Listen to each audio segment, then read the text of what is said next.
Hello there, creative professionals. I hope you're doing great. First of all, a very sincere apology for the delayed upload. Work has been insane to say the least. But I'm here now to talk about some more boring subject. Today, we are going to learn about the different kinds of units of measurements that are in use in the creative world. We will talk about feet, inches, meters, millimeters, centimeters, etc. for architects, interior and industrial designers. And for the print and digital media, we will talk about pixel, dot, point, and pika.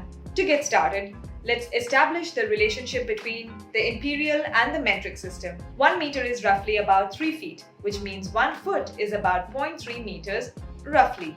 1 foot equals 12 inches.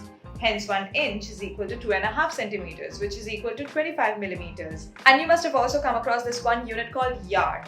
Yard is almost the same as meter. 1 yard is about 0.9144 meter, which is equal to 3 feet.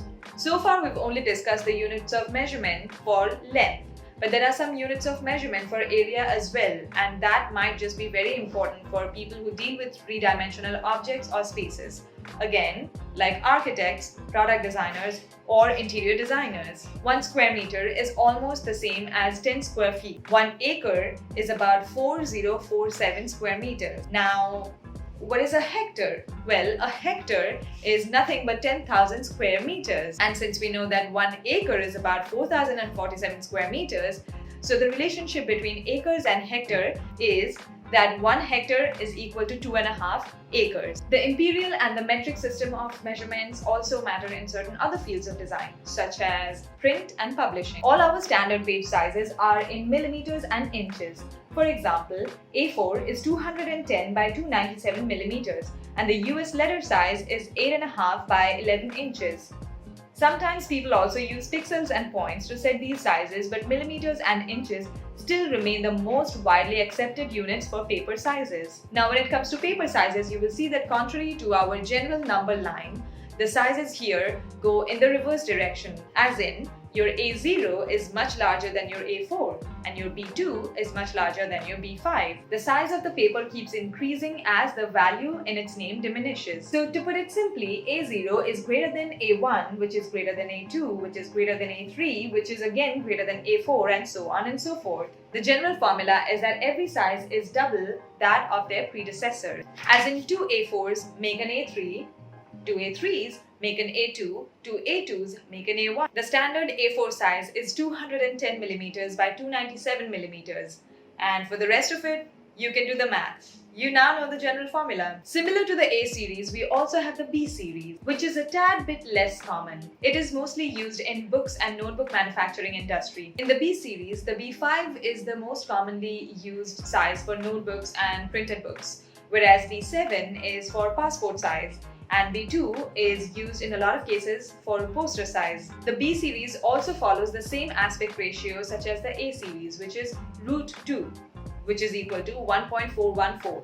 Now, the least popular series, the C series, which is used in extremely rare cases of manufacturing envelopes and some special packaging, but is not used that much since it was withdrawn in the year 2009 and no replacement has been introduced so far. Since I mentioned that the aspect ratio of the A and B series is √2, which is equal to 1.414, do you know what exactly I meant by the expression aspect ratio? So the aspect ratio of any screen, paper, or basically any rectangular surface is its X versus Y. When you hear things like, oh, it has to be in the 16:9 or HD ratio, that is when they are referring to the aspect ratio. A good example of this could be your PowerPoint slides. The standard size is 4:3. That way it can scale and fit most of the screens when previewing on different devices. Also, on being projected, it can cover optimum area.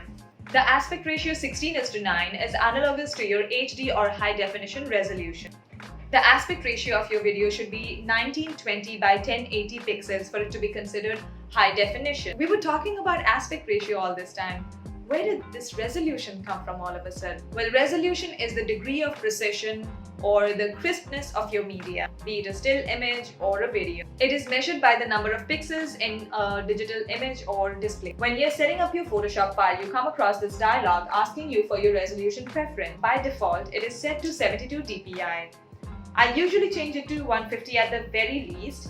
300 is even better because 72 is just crap quality. Now think of an image which is say X by Y in size, but the resolution is 72 dpi, which means that for that X by Y size of image, within that, every inch of that image, every square inch of that image has 72 dots. Now compare that with an image, with the same image basically, with the resolution of 150 dpi.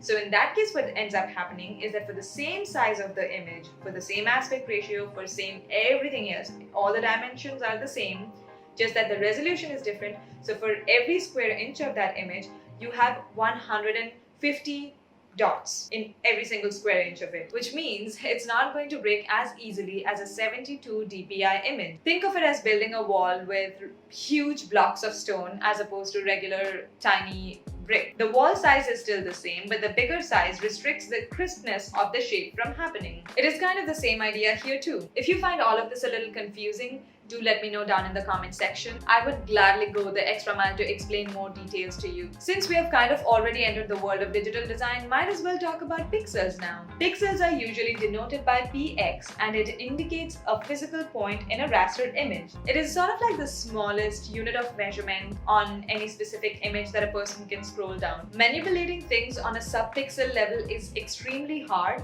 because sometimes snapping and aligning things become really difficult when it's not on a pixel perfect level. Pixels are mostly used by people like me, UI UX designers, front-end developers, sometimes graphic designers, animators, and videographers to some extent as well. Now the last two measurements of the day are points and pikas. These are not as widely used as pixels, but they also find great importance in the field of typography, newspaper, and magazine print industry.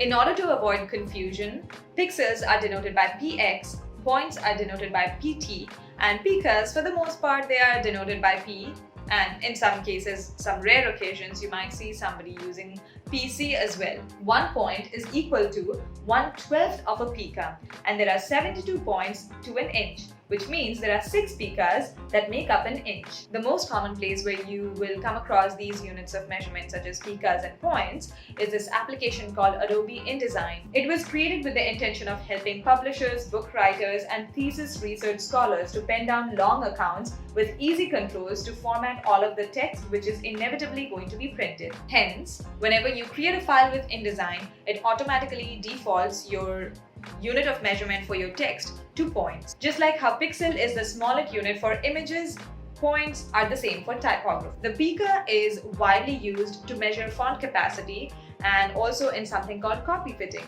In copy fitting, the font length is measured by the number of characters per pika, which is denoted by CPP.